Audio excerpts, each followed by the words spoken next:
이것이 복음이다. 보라, 이른 양 드라크마 탕자다. 배신자다. 보라, 배신자다. 누가복음 15장 32절 말씀입니다.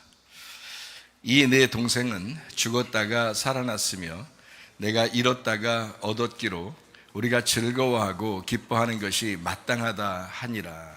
아멘. 어때요? 여러분, 이 제목을 보면 좀 생소하지 않습니까? 여러분, 어떤 사람한테 배신을 당해본 적이 있어요? 배신 당해본 적이 있어요? 저도 배신 많이 당해봤는데, 배신 당해본 적 있나요, 여러분? 배신 당한다 이렇게 할 때 여러분 어떤 사람에게 배신을 당해요? 여러분 생각할 때는 안 친한 사람한테 배신 당해요? 아주 친한 사람한테 배신 당합니다. 왜 배신당한다고 그래요? 왜 배신당한다고 왜 얘기를 해요? 친하기 때문에 그런 거예요. 친했기 때문에 그런 겁니다. 그러니까 배신자다 이렇게 얘기하는 거지. 안 친한 사람 뭐 지나가다 오늘 한번 처음 만났는데 뭐 다음날 못 만났다고 배신자다 이렇게 말하는 사람 있어요? 그런 사람 없죠. 친했기 때문에 나는 정말 너는 믿었는데, 내가 너를 정말 인정했는데, 내가 너를 의지하고 살았는데, 그래서 내가 참 배신감 느낀다 이러잖아요.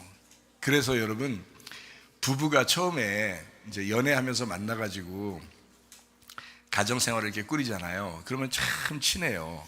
그러다가 틀어지기 시작하잖아요. 그러면 이건 참 진짜 배신자 같이 여겨지고 정말 힘들어요. 이 다시 회복하기가 너무 힘들다고요. 왜 그럴까요? 너무 믿었었기 때문에 그렇습니다. 믿었고 의지하고 사랑했기 때문에. 그런데 함께 모였더니 같이 살다가 서로 틀어지게 되었다. 참 너 이럴 수 있느냐 이렇게 될 때 배신자라 그러지, 어제 만난 사람을 오늘 갔다가 좀 못 만났다고 배신자다 이렇게 말하는 사람 없어요. 특별히 가족들 중에서 참 너 배신자다 이런 얘기하죠. 그죠? 그리고 아주 친한 교회, 아주 친하게 지냈어. 너무너무 친하게 지냈어. 몇 년 동안 너무너무 형제같이 지내고 부모 자녀처럼 지냈어. 그런데 교회를 안 나와. 배신자처럼 느껴지지. 그게 당연한 거 아니겠어요? 그런 느낌이 없다. 그런 느낌이 없다 그러면 어때요? 안 친했다는 얘기야. 별로 안 친했었다는 얘기예요. 교회 다니다가 멀쩡히 다니다가 교회를 누가 한 명 안 나오잖아요. 그 목사님이 잠이 올까 안 올까? 잠 잘 안 와. 목사님 잠이 안 와요. 한번 시험해 보려고요? 시험해 보지 마세요. 잠 별로 안 옵니다. 자, 어떤 사람이 교회 나오다가 교회를 안 나오게 됐어요. 자, 여러분 중에서 잠 안 잔 사람 있어요? 그것 때문에 고민해서 잠 안 자본 사람 있냐고. 그 사람 때문에. 그러면 그 사람하고 굉장히 친한 사람이야. 그 사람하고 굉장히 친했던 사람이에요. 그 사람을 진짜 사랑했던 사람이야. 그래서 잠이 안 오는 거예요. 여러분 아마 교회에 어떤 사람이 다니다가 안 나온다고 해서, 아니면 멀리 이사 갔다고 해서 잠 못 자고 막 이런 사람 별로 없을 거예요. 목사는 잠 많이 못 잔 적 있죠. 왜냐면 그거를 목사는 아버지와 같은 거니까, 교회에서 가장과 같은 거니까 늘 그 열 손가락 깨물어서 안 아픈 손가락이 없는 거야. 저보다도 우리 집사람이 너무 이게 감성이 예민하니까 잠을 제가 하루 못 자면 우리 집사람 이틀 못 자고, 제가 일주일 못 자면 우리 집사람 2주 동안 못 자요. 그러니까 제가 아플라고 하다가 나서면 우리 집사람 벌써 알아 누워 있어. 감성이 있으니까, 여자니까. 그만큼 사랑한다, 그만큼 마음에 두고 있었다 하는 얘기입니다. 여러분, 그게 목사요. 아버지들이 그렇잖아요. 아버지, 엄마가. 그렇죠? 자녀가 이웃 애가 그렇게 잘못하거나 속상하게 하면은 그 정도로 속상합니까? 그렇지 않죠. 자기 자녀가 속상하게 할 때 그 부모는 정말 잠도 안 오고 정말 힘들거든요. 왜? 집에 기둥과 같은 가장이니까, 부모니까. 이해가 됩니까? 교회에서는 목사가 그런 위치예요. 목사가 그러니까 여러분이 아무리 따라오려고 해도 목사만큼 못 따라와. 목사 마음을 헤아리질 못해. 여러분이 아무리 흉내 내려고 해도 안 돼. 그게 목사는 하나님하고 교통하면서 성도들 한 사람 한 사람, 제가 한 번 기도해 줄 사람도 아프면 2번 기도해 줘. 목사니까. 그게 목사니까. 다른 사람 시간 없어. 제가 기도하다가 시간이 없어서 다른 사람 이름은 빼놓을 수 있어요. 한 뭉텅이로 그냥 우리 교회 성도들 하나님 도와주시고 돌봐주시고 임마누엘 하셔서 늘 함께 동행해 주세요. 안전하게 해주시고 건강해 주시고 평안하게 해주시고 행복하게 해주세요. 여러분 그냥 뭉뚱그려서 기도할 수 있어도 아픈 사람은 그 사람 이름을 꼭 불러가면서 기도해요. 목사니까. 하나님 마음은 어떨까? 목사가 이런 마음이면 하나님 마음은 어떠실까? 여러분 생각해 보세요. 하나님 마음은 구약 성경에 그토록 하나님이 막 이스라엘 백성들을 심판하고 막 그냥 너희들 반역자다, 너희들 배신자다, 너희들을 막 죽일 거야, 막 이렇게 막 구약 성경이 왜 그렇게 말하겠어요? 진짜 죽이고 싶어서 그럴까요? 아니에요. 그만큼 사랑하기 때문에 그런 겁니다. 가정의 부부가 이렇게 같이 살다가 이혼하거나 이렇게 헤어지잖아요. 진짜 같이 합치기가 진짜 힘들어요. 다른 사람들하고 같이 화해할 때보다 훨씬 힘든 거예요. 왜냐하면 그만큼 믿고 사랑했기 때문에 그런 거예요. 사랑에 대한 배신자, 사랑에 대한 배신을 느꼈을 때 너무 힘든 거예요. 근데 만약에 돌아왔어요. 다시 용서한다 그러고 돌아온다 그러고 내가 미안하다 그러고 내가 잘못했다 그러고 다시 그러면요 금방 화해할 수 있습니다. 어려운 문제 아니에요. 그만큼 사랑이 깊을수록 그만큼 배신감도 깊어진다. 그거를 여러분에게 얘기하는 거예요. 내가 믿었던 정치인이 딴 생각을 품어 그리고 딴 짓을 해. 자, 내가 믿었던 정치인을 그렇게 많이 신뢰했던 정치인이라면 배신감을 느끼겠죠. 당연히 그렇죠. 자, 우리가 생각했던 뭐 사장이, 우리가 이제 직원인데 사장이 정말 처음엔 잘해줘서 너무너무 좋았어. 그래가지고 믿었던 사장인데 나중에 보니까 딴 마음을 품고 있어. 배신감 느끼죠. 부모에게도 마찬가지예요. 자녀들에게도 마찬가지예요. 남편에게 마찬가지입니다. 아내에게 마찬가지예요. 목사에게도 마찬가지고 성도들에게도 마찬가지입니다. 성도들 중에서도 집사님들 정도 되면은 목사의 마음을 좀 헤아려야 되거든요. 근데 목사의 마음을 헤아리지 못하는 성도들을 볼 때 야, 정말 저럴 수 있나? 인간이 저를 자기만 생각하고 목사는 여전히 그 사람들 같이 생각해 주는데 저 사람은 목사 생각 정말 안 하는구나. 배신감 느낀다. 집사 정도 되면서 저렇게 하다니. 이런 생각이 안 되겠냐고요. 그만큼 집사를 세울 정도면 목사가 그만큼 인정했다는 얘기잖아요. 교회를 오랫동안 다니고 목사가 인정했던 사람인데 저 사람이 목사를 생각 전혀 안 하고 살아요. 배신감 느끼겠죠. 그렇죠? 그러니까 교회를 이렇게 떠난다 또는 가정을 떠난다 이런 거를 성경에서는 탕자다 혹은 배신자다 이렇게 표현을 하는 거거든요. 그러면 자, 떠날 때의 배신자예요? 아니면 돌아오지 않아서 배신자예요? 돌아오지 않아서 배신자인 거예요. 떠날 때 탕자예요? 돌아오지 않아서 탕자예요? 돌아오지 않으면 탕자인 거예요. 무슨 말인지 아시겠습니까? 예. 그러니까 그냥 우리가 함부로 그냥 탕자다 혹은 뭐 함부로 배신자다 이렇게 말할 수는 없는 거예요. 돌아오면 되는 거거든요. 돌아오면 배신자가 아닌 거고 돌아오면 탕자가 아닌 거예요. 무슨 말인지 아시겠어요? 이거 좀 설명하고 여러분에게 이제 말씀을 나누는 건데요. 우리 주님께서 우리를 늘 사랑하시죠.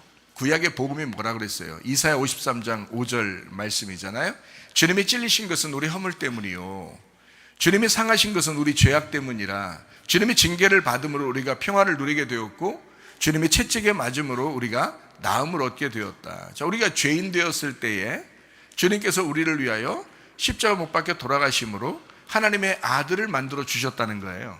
우리가 죄인 되었을 때에 자, 우리가 배신했을 때에, 우리가 탕자 되었을 때에 주님이 우리를 사랑하셔서 자기 아들을 보내고 그리고 우리를 위해서 십자가 못 박혀 돌아가셨다.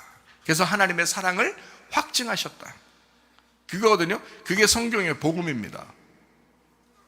우리는 모두 다 사실 어떻게 보면 배신자예요.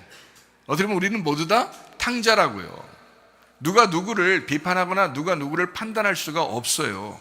우리는 모두 다 하나님에게서 볼 때는 배신자고 하나님이 볼 때는 우리는 모두 다 탕자였다고요. 그런 우리를 위해서 주님이 와서 죽으셨다고요. 그게 복음입니다. 고린도서 6장 2절 말씀을 보니까 보라 지금이라 그랬습니다. 보라 지금이라. 은혜 받는 것도 구원받는 것도 지금입니다. 그러면 그 전까지는요, 여전히 탕자였었다는 거죠. 여전히 배신자였었다는 거죠. 여전히 죄인이었었다는 거죠. 근데 지금 은혜를 받으면, 지금 구원을 받으면 이 앞에 게 다 사라진다는 거 아니에요. 그죠? 그럼 우리는 더 이상 탕자가 아니고 더 이상 배신자가 아니라는 거죠. 그러니까 돌아올 때까지예요. 돌아오지 않아서 배신자라고 하는 거고 돌아오지 않아서 탕자라고 그러는 거예요. 돌아오면 그때부터 탕자, 배신자 이건 다 끝난 거예요. 그러니까 지금입니다. 은혜 받는 것도 구원받는 것도 지금이에요. 항상 우리는 지금을 사는 사람들이에요. 과거에 매인 사람들이 아니라 지금을 사는 사람들이다. 네, 성경의 가르침을 여러분 아시겠죠? 예수님 우리 영혼을 구원하기 위해서 이 땅에 오신 겁니다. 우리 영혼을 구원하기 위해서, 우리 영과 우리의 혼을 구원하기 위해서 이 땅에 오셨습니다. 그래서 영혼의 목자와 감독자이신 주님에게 우리가 돌아왔다. 그래서 우리가 실질적으로 영혼의 삶을 구원의 삶으로 살아가야 된다. 이게 성경의 목적이거든요. 그래서 교회 다니는 사람들은 세상 사람과 좀 더 달라야 돼요. 저도 교회 다니면서도 못된 짓 많이 했어요. 몰랐어요. 그거는 이제 하나님 주님 만나니까 주님께서 네가 나를 몰랐다 그랬어요. 그러니까 내가 주님인지 알고 나니까 주님의 마음을 이해하겠는 거예요. 여러분이 아무리 저를 이해하려고 해도 교회 목사를 이해하겠습니까? 교회를 생각하는, 교회 성도 한 사람 한 사람을 생각하는 목사의 마음을 이해하겠느냐고요. 못한다고요. 하물며 하나님 마음을 여러분이 이해할 수 있겠어요? 잘 이해 못하죠. 주님 만나셔야 합니다. 주님 만나야 주님을 이해합니다. 여러분이 지금 은혜 받고 지금 구원받아 주님께 돌아오면 더 이상 탕자가 아니에요. 더 이상 배신자가 아니라고요. 하나님은 사랑이십니다. 하나님은 여러분을 여전히 사랑하시는 하나님이십니다. 예. 그런 하나님 앞에 여러분 돌아오시기를 바랍니다. 다른 이름으로서는 우리에게 구원받을 만한 이름을 주신 적이 없어요. 예수 그리스도 그분에게 돌아오면 구원받는다라고 되어 있습니다. 우리 마음의 밭을 자꾸 갈아엎어야 돼요. 그래서 이 갈아엎는 것을 영과 진리의 예배라 그럽니다. 영과 진리의 예배를 드리는 사람을 하나님이 찾으시느니라. 자, 그래서 우리는 어둠 가운데 있는 것이 아니라 빛 가운데 있어야 되는 거고요. 우리는 거짓에 있는 게 아니라 진실함으로 있어야 합니다. 불공평한 데 있는 것이 아니라 공평한 곳에 있어야 하는 것입니다. 사람들을 분리시키는 곳에 있는 것이 아니라 사람을 평화하고 연합하고 하나 되게 하는 곳에 있어야 하는 것입니다. 이것이 하나님의 속성이기 때문에 그래요. 하나님은 사랑이시다. 여러분, 우리는 억압된 사람들이 아니라 자유로운 사람들입니다. 자유 안에서 너희를 자유를 주었더니 그 자유를 하나님에게 속박당하려고 하는 거예요. 그게 진짜 사랑이라는 거죠, 여러분. 진리를 알면 진리가 너희를 자유롭게 할 것이다 그랬거든요. 진리를 알면 너희를 억압할 것이다, 이게 아니거든요. 여러분, 복음을 듣고 교회 왔는데 교회가 막 율법적으로 여러분을 막 억압하고 이러면 힘들잖아요. 그런데 교회를 왔더니 진리를 깨달았어. 진리를 알면 알수록 우리에게 자유를 주었어요. 자유를 줬다는 말은 방탕하라는 얘기가 아닙니다. 방종하라는 얘기 아닙니다. 네 맘대로 살아라는 얘기가 아닙니다. 하나님의 말씀에 근거해서 그 자유로 살아라는 거죠. 우리에게 자유, 스스로 생각할 수 있는 거지만 하나님 안에서 생각하겠다. 스스로 생각해 살아갈 수 있지만 교회 안에서 생각하겠다, 이런 거거든요. 이게 자유거든요. 여러분, 가정에서 우리가 자유롭게 살 수 있습니다. 태어날 때부터 우리 자유예요. 그런데 가정을 떠난다고 하는 것은 우리가 방종하는 것이라 이렇게 말하죠, 성경에서는. 왜냐하면 가정 안에 들어와서 그 가정이라는 울타리 안에서 자유롭다는 거잖아요. 교회라는 울타리 안에서 자유로우라는 거고, 대한민국이라는 나라 안에서 자유로우라는 거 하잖아요.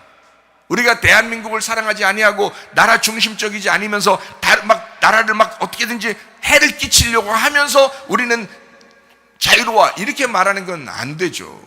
대한민국을 위하여, 나라를 위하여 걱정하고 생각하고 어떻게든지 내가 그 나라에 소속된 사람으로서 이 안에서 법 질서 안에서 자유로운 사람, 이걸 자유롭다 그렇게 말하는 거지.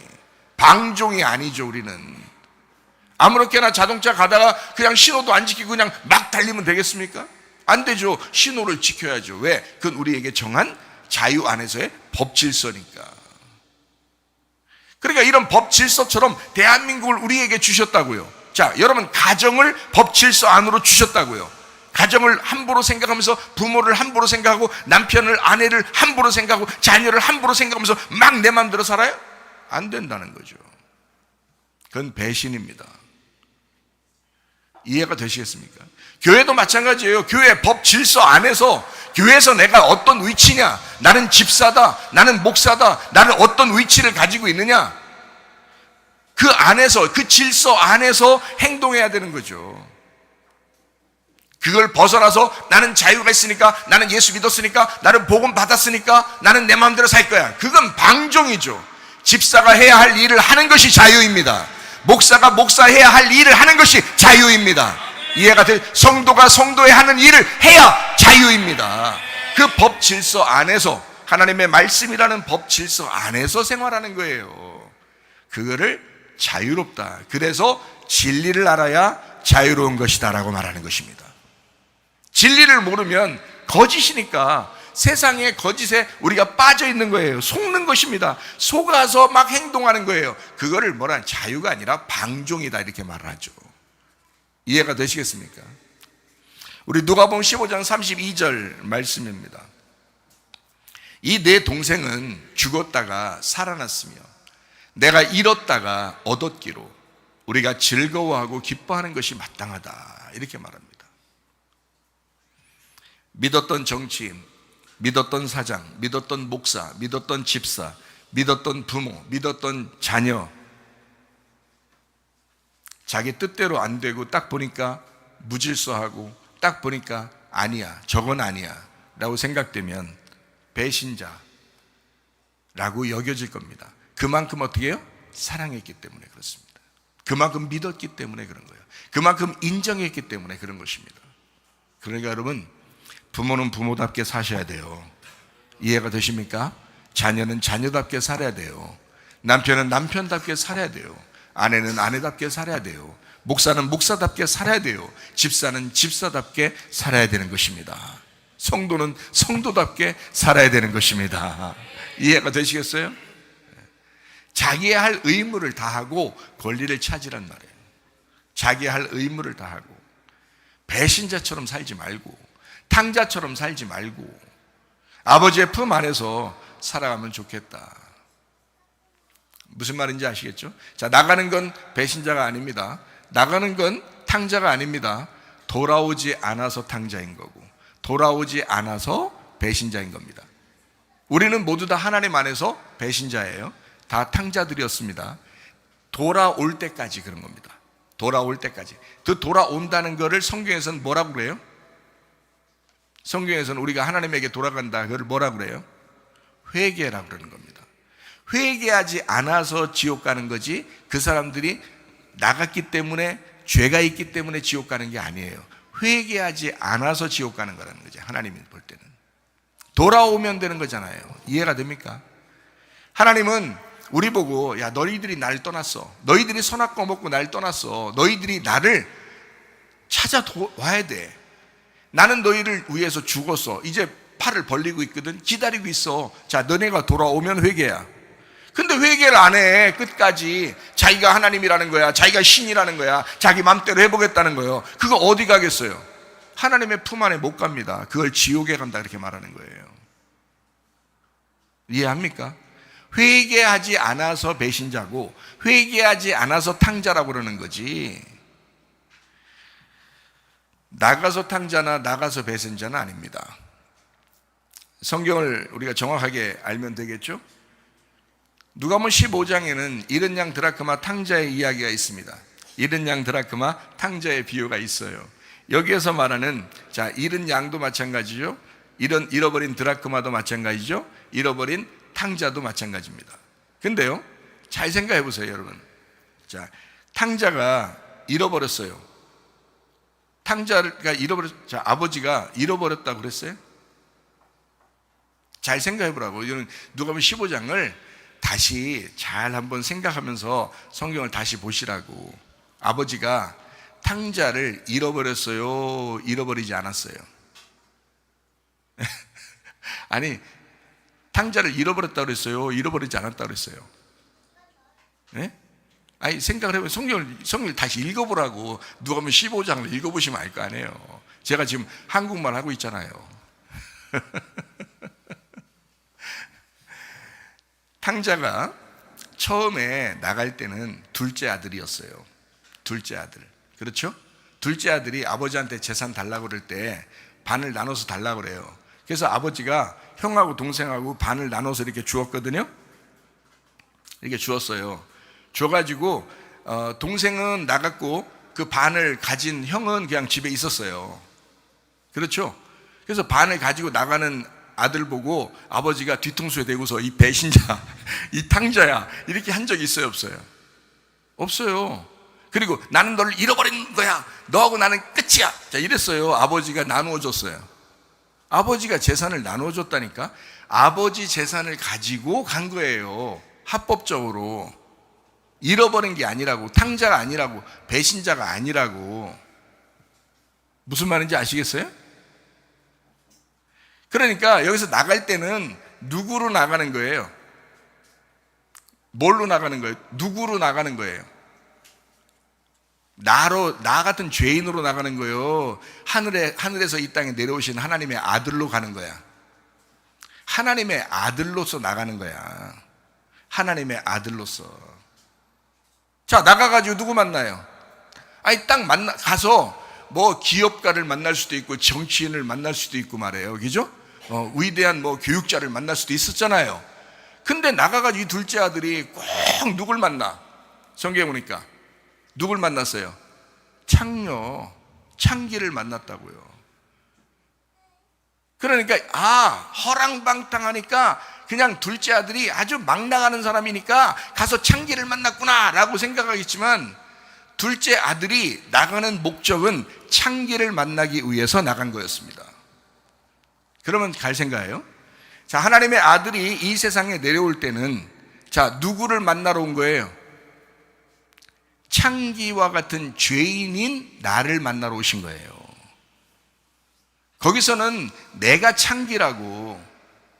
하나님의 아들이 하나님 아버지의 재산을 가지고, 하나님 아버지의 재산이 뭐야?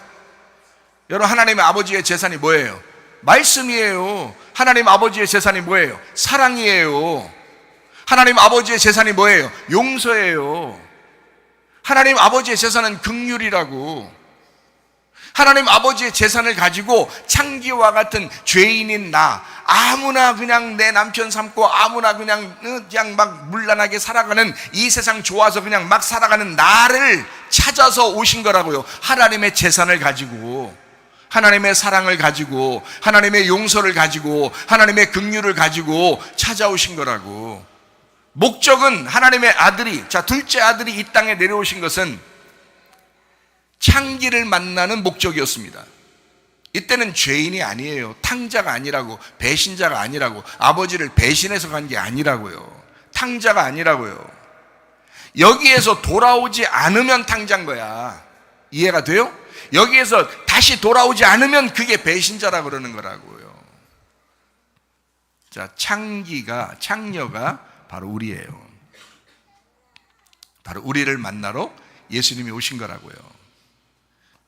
이때 여기서 이제 우리가 여기서 창기였어요. 아버지를 떠날 때는 예수님입니다.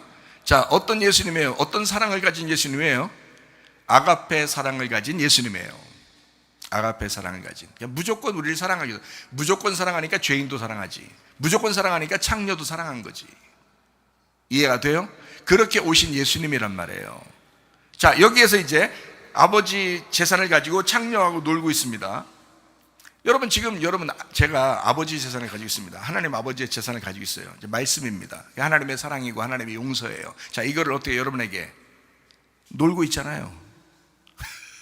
지금 놀고 있잖아. 여러분에게 나누어 주고 있잖아요. 다 허비하는 거라고, 이거를.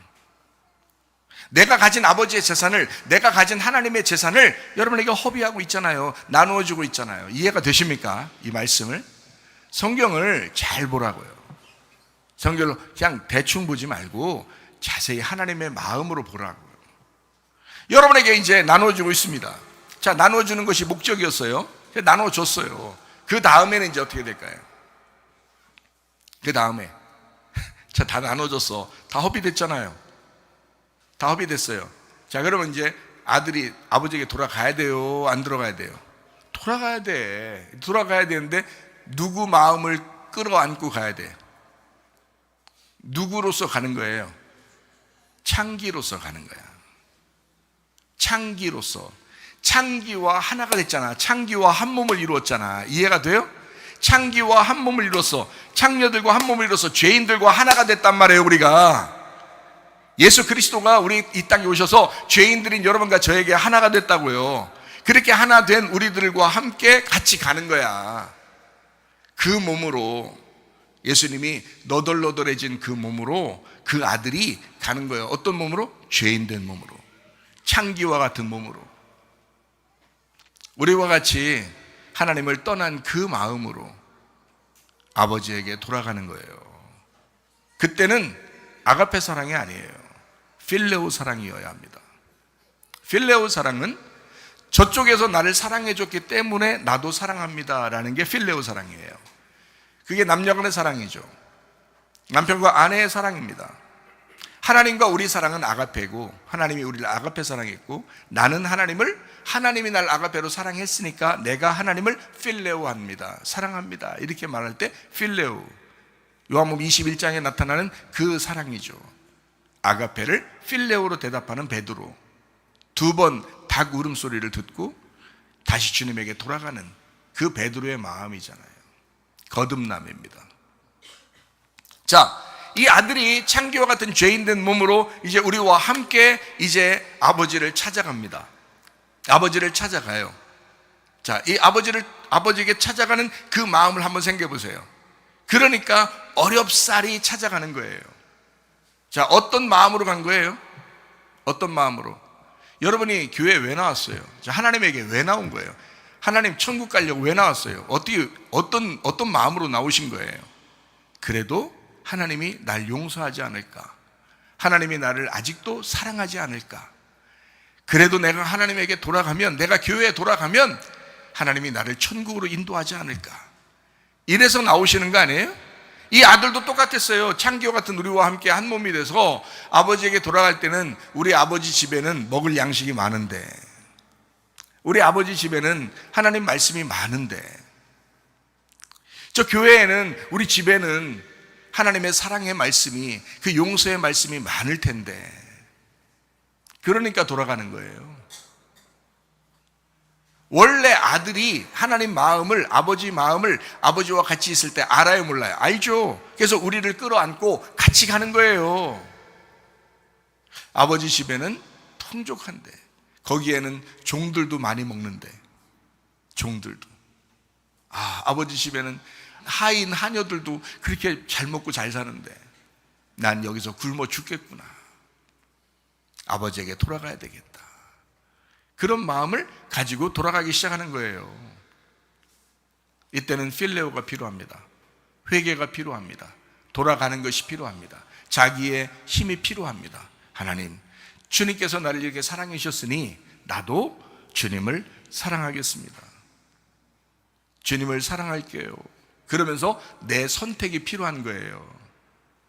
하나님은 자기의 선택으로 우리를 사랑했습니다. 그게 아가페 사랑이에요. 이제 그 다음 아가페를 받은 우리들은 나의 선택이 필요한 거죠. 하나님, 내가 당신을 선택하겠습니다. 내가 아버지에게 돌아가겠습니다. 내가 교회로 다시 돌아가겠습니다. 내가 하나님 말씀을 사랑하면서 돌아가겠습니다. 내가 선택합니다. 필레오합니다. 아버지 사랑이 그립습니다. 자, 이러려면요, 어떤 사람만 돌아갈 수 있어요? 어떤 사람만 돌아갈 수 있어요? 아니, 생각을 해보세요, 여러분. 내가 지금 잘 먹고 잘 살아, 밖에 나갔더니 잘 먹고 잘 살아. 자, 돌아갈 필요가 있어요, 없어요? 돌아갈 필요 없지. 여기서 굶어 죽을 것 같으니까 돌아가는 거지.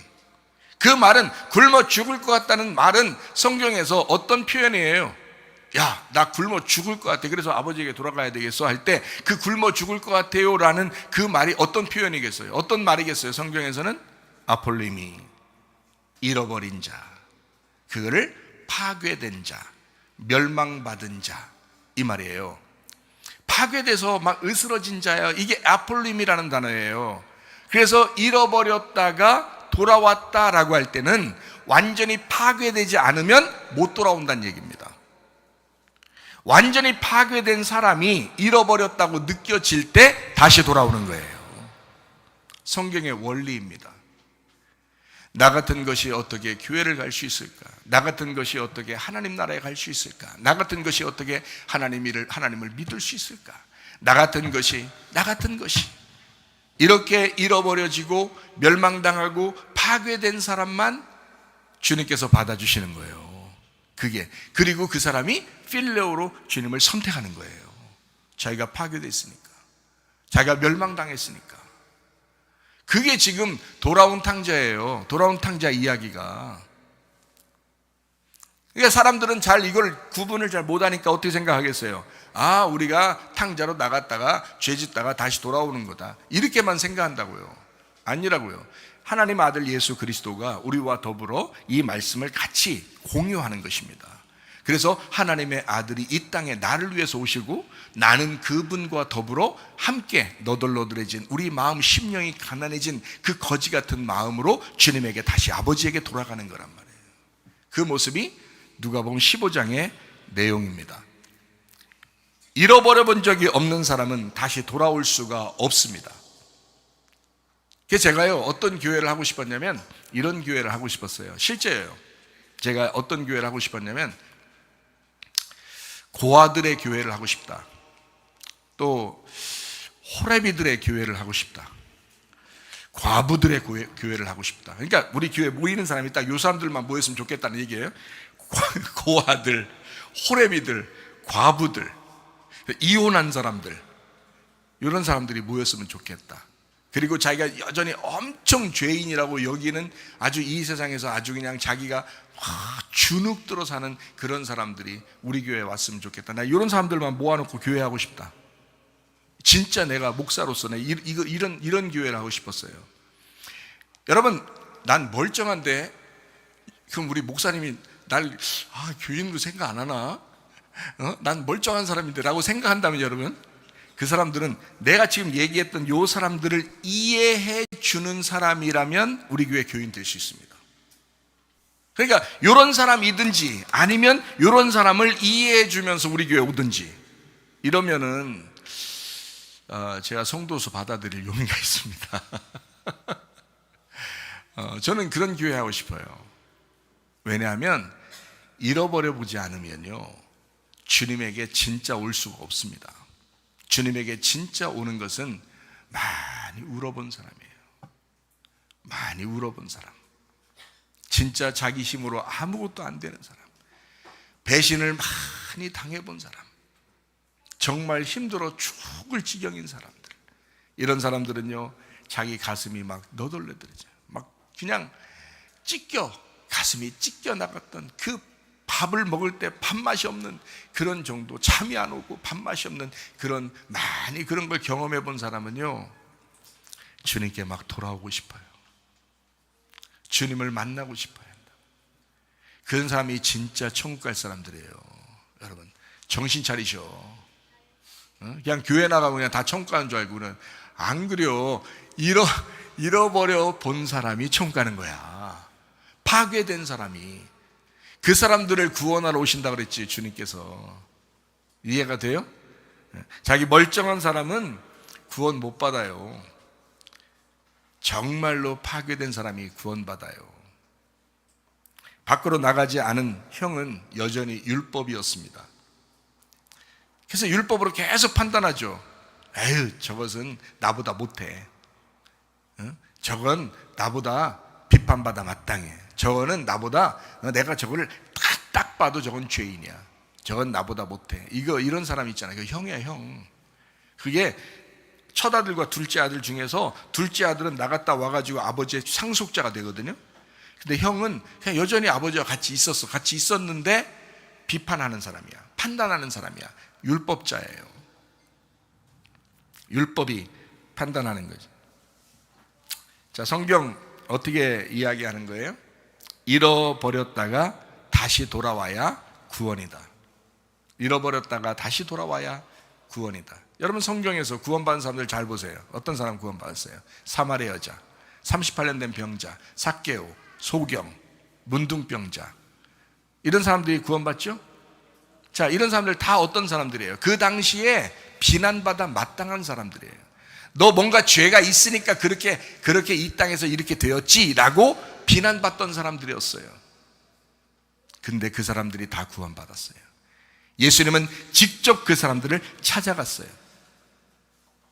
더더군다나 간음한 여자도 예수님이 구원해 줬어요.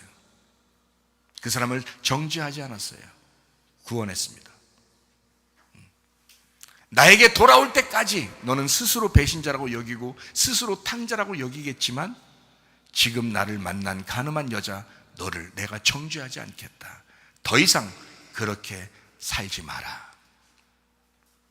용서합니다. 구원합니다. 예수님은요, 이렇게 잃어버린 사람들을 찾아서 구원하시는 분이에요. 그게 성경이란 말입니다. 자, 주님의 사랑을 좀 아시겠습니까?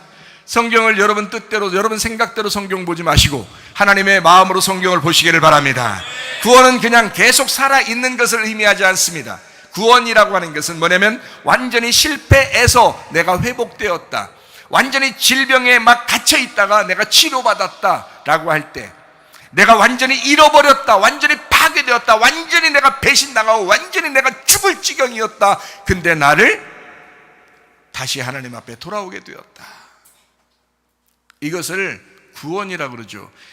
구원이라고 하는 것은 물에 빠져서 완전히 죽을 지경에 있는 사람을 건져주는 걸 구원이라고 그래요. 구덩이에 완전히 빠져 들어가서 구덩이에서 못 나오는 사람을 거기에 줄을 넣어서 줄로 이렇게 끌어잡아 당겨주는 걸, 그걸 구원이라고 그렇게 말하는 겁니다. 그러니까 구덩이에 빠져보지 않았고 바다에 빠져보지 않았는데 그걸 구원받게 해준다? 이건 말이 안 되는 거죠. 밖에 있는데 무슨 너 구원해줄게 그럽니까? 구덩이에 빠지지도 않고 지금 밖에 앉아 있는데 나 너 구원해줘야 돼, 난 너 널 건져줘야 돼. 아니, 들어가지도 않았는데 그걸 어떻게 구원받았다고 말하냐고요. 구원받아야 천국 가는데, 구원받는다는 것은 완전히 구덩이 속에 들어가 본 적이 있어야 된다는 거예요. 물 속에 완전히 빠져서 죽어본 적이 있어야 되는 거예요. 그래야 그걸 건져줘야 구원이지. 이해가 되시겠어요? 구원받는다고 하는 것은 실패에서의 회복, 질병에서의 치료, 질병이 걸려봤어야 그 치료받아야 구원이지. 생각을 해보시라고요.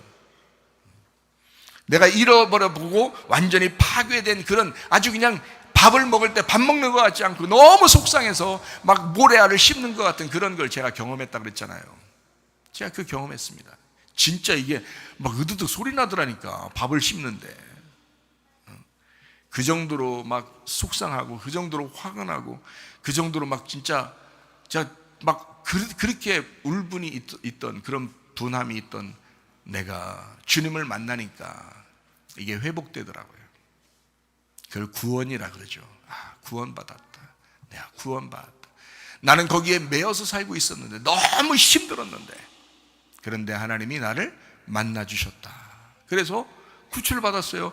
그러니까 그 다음부터 되게 용서하고 싶고 사랑하고 싶고 그냥 다 용납해주고 싶고 그러더라 이거지. 그걸 구원이라 이렇게 말씀합니다. 자, 누가복음 19장 10절 말씀입니다. 인자가 온 것은 잃어버린 자를 찾아 구원하려 함이라. 이 잃어버린라는 말이 아폴루미라는 단어입니다. 이 아폴루미라는 단어가 멸망하고 파괴되고 잃어버린이란 단어입니다. 이 말이요. 그러니까 철저하게 이거는 뭐 조금 잃어버렸다 이런 의미가 아니에요. 완전히 부셔졌다는 얘기예요. 완전히 파괴되고 완전히 멸망했다는 얘기입니다. 너무 속상하고 너무 가슴이 찢어질 것 같은 그런 삶을 살았다. 그런 사람만 구원하겠다. 그렇게 돼보지 않으면, 잃어버려보지 않으면 구원 안 해준다는 겁니다.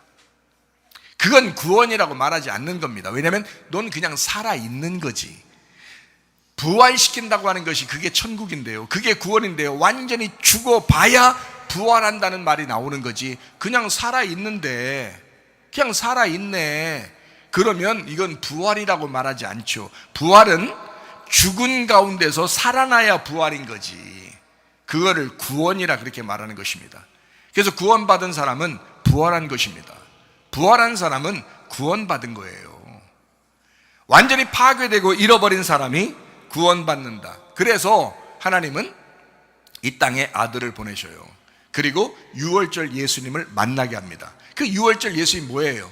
너 때문에 누군가는 죽는다는 거거든요. 파괴된다는 거예요. 누군가는 죽어야 된다는 거거든요. 그게 파괴시키러 온 예수님, 잃어버린 것을 알려주러 오신 예수님이에요. 너희들은 잃어버린 자들이야. 그거를 알려주러 오시는 예수님. 그게 말라기서 4장 5절 6절의 말씀입니다. 보라, 여호와의 크고 두려운 날이 이르기 전에 내가 선지자 엘리야를 너희에게 보내리니 그가 아버지의 마음을 자녀에게로 돌이키게 하고 자녀들의 마음을 그들의 아버지에게로 돌이키게 하리라. 돌이키지 아니하면 두렵건대 내가 와서 저주로 그 땅을 칠까 하노라 하시니라. 엘리야를 보내 침례 요한을 보내는 이유가 뭐예요? 예수가 오야 되기 때문에. 예수가 오면 두렵고 무서운 일이 벌어질 것이다 라고. 그 두렵고 무서운 일이 왜 벌어져야 돼요? 잃어버려야 된다. 잃어버린 걸 깨달아야 되니까. 너희들이 파괴됐다는 것을 깨달아야 되니까. 너희들이 멸망받을 수밖에 없는 사람이라는 걸 깨달아야 하니까 그 무서운 일이 벌어질 것이다. 그 무서운 일을 알려주러 침례 요한이 먼저 오고 그 다음에 예수가 온다. 예수가 오면 진짜 무서운 일이 벌어질 거야. 그런 무서운 일이 저에게도 일어났었습니다. 그게 회개하는 날이었어요. 회개하는 날. 누가 나를 때린 것도 아니고 누가 나를 비난한 것도 아니고 누가 나를 이렇게 속상하게 한 거 아닌데 이상하게 주님 만나니까 막 너무 눈물이 나요. 한참을 울었습니다. 하나님 앞에 나에게 무서운 일이 벌어진 겁니다. 나에게 두려운 일이 벌어진 겁니다. 하나님 없이는 내가 살아갈 수 없다고 하는 그 엄청난 일이 그날 벌어진 겁니다. 주님이 오시면요, 그런 일들이 다 벌어지게 되어 있습니다. 여러분 가슴 속에도 예수 그리스도가 임하시기를 바랍니다. 예수 그리스도가 임하면 여러분 그 가운데 그 가슴이 막 무서운 일이 벌어지는 거예요. 두려운 날이 벌어지는 거예요. 예수님은 그것 때문에 이 땅에 오신 겁니다. 주님은 우리와 함께 하시길 원하셔요. 우리와 함께 하기 위해서 오신 주님이 임마누엘이라고 그러죠. 이사야 7장 14절 말씀입니다. 그러므로 주께서 친히 징조를 너희에게 주실 것이라. 보라, 처녀가 잉태하여 아들을 낳을 것이요 그의 이름을 임마누엘이라 하리라. 임마누엘, 하나님이 우리와 함께 하신다. 임이라는 것이 함께라는 말이고요, 마누라는 것이 우리라는 단어입니다. 엘이라는 게 하나님이라는 단어고요. 그러니까 하나님이 우리와 함께 계신다라는 단어입니다. 이사야 8장 10절 말씀입니다. 너희는 함께 계획해라. 그러나 끝내 이루지 못하리라. 말을 해봐라. 끝내 시행되지 못하리라. 이는 하나님이 우리와 함께 계심이라. 임마누엘 하리라. 이렇게 한 거예요. 임마누엘. 어떨 때요? 자, 너희들 계획해봐. 아무것도 안 될 거야. 너희들 말해봐. 그거 이루어지나? 하나도 안 될 거야. 어느 날 이렇게 잃어버려 본 자, 이렇게 파괴된 자, 이렇게 멸망받은 사람은 어느 날 아무 일도 안 될 때가 있단 말이에요. 뭘 해봐도 아무것도 안 돼요. 하면 할수록 그냥 막 다 미궁 속에 빠지는 것 같고 막 어두컴컴하고 진짜 앞뒤 깡 막힌 것 같고 아무것도 안 되고 막 정말 절망 가운데 있는 그런 때, 그때 우리 하나님이 뭐라고 말씀하셔요? 내가 너를 임마누엘 할 거야. 내가 너를 그런 사람에게 함께 할 거야. 그 임마누엘로 이 땅에 오시는 분이 예수 그리스도. 마태복음 1장 23절 말씀입니다. 보라, 처녀가 잉태하여 아들을 낳을 것이요 그의 이름은 임마누엘이라 하리라 하셨으니 이를 번역한즉 하나님이 우리와 함께 계시다 함이라. 이게 구약 성경에 있는 그 임마누엘이라는 단어예요. 그 임마누엘이 오겠다는 거예요. 어떨 때 오는 거예요? 가장 어두울 때, 가장 절망적일 때, 가장 멸망받고 파괴되었을 때, 아무것도 안 되고 앞뒤 꽉 막혀 있을 때, 그때 하나님이 임마누엘 하겠다는 거예요. 내가 너와 함께, 드디어 너를 구원할 때가 됐다. 드디어 너를 구원할 때가 됐다. 이게 우리 하나님이십니다. 여러분, 그 주님과 동행하다가 주님 만나시기를 바랍니다. 늘 함께 하시는 주님, 나의 옛사람을 죽이고 새롭게 부활시키시는 분이 바로 주님이십니다. 그러므로 우리는 옛사람으로 사는 것이 아니라 새로운 사람으로 살아가게 되어 있습니다. 왜? 주님이 우리와 함께 하시면 앞뒤 꽉 막혔던 내가 이제 그 절망 가운데서 나를 벗어나게 하시는 하나님과 동행하게 되었으니까. 그래서 우리가 마지막 성경 기절 하나 찾고 마치도록 하겠습니다. 고린도후서 5장 17절 말씀입니다. 그런즉 누구든지 그리스도 안에 있으면 새로운 피조물이라. 이전 것은 지나갔으니 보라 새 것이 되었도다. 회개하고 돌아서면 아들 됩니다. 회개하지 않아서 배신자이고 회개하지 않아서 탕자인 것입니다. 우리가 하나님 아버지께 돌아오면 여전히 하나님의 아들 됩니다. 우리는 거짓과 진실 가운데 우리는 싸움이 있습니다. 우리 마음 안에 어디로 돌아설 것이냐? 진리편에 서야 합니다. 어두움과 빛이 있습니다. 어느 편에 서야 될 것이냐? 우리가 빛의 편에 서야 합니다. 우리의 선택은 어디 있을까? 악을 버리고 선에 속하는 여러분 되시기를 바랍니다. 우리 하나님 아버지는 여전히 사랑이 많으시고 여전히 우리와 함께 하시는 주님이십니다.